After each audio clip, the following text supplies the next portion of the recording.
emotionally, financially, morally, come from a well-rounded family, and you can still end up on the streets of Minneapolis, or in a crack house in Atlanta, or lying on the floor of your own living room, if you have this and you have this.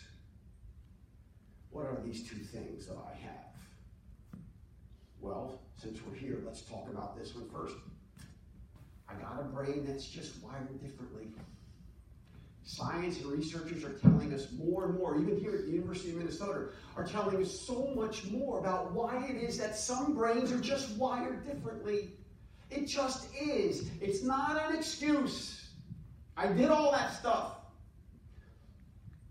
But there's a genetic predisposition. The intricacies of the mind are what you all are delving into, particularly as it relates to how substances can go into a good brain like mine with all those things I was raised with and hijack it. I got a brain that's just different. It's too complex. Well, you know what? Actually, should I describe this? Should I read you about my brain? Sure. I'll read you about my brain, and this is if I can find it here. Trying to make sense of addiction. It's called the hijacked brain, and if I can just find it. Well, you know what? I can't find it. But I want to. And I can't. And so I won't. Unless I find it in 10 seconds. Oh yeah, here it is. It's from a chapter that's appropriately titled, it's a little book I wrote a few years ago called Swiss Cheese, The Addict's Brain on Drugs. Making sense of addiction. I'm going to read this to you in the context of what I've shared with you so far, and what I'm going to share with you that the role that some people here had in bringing me back from the abyss many decades later. Thanks, doctor. Making sense of addiction is far from easy.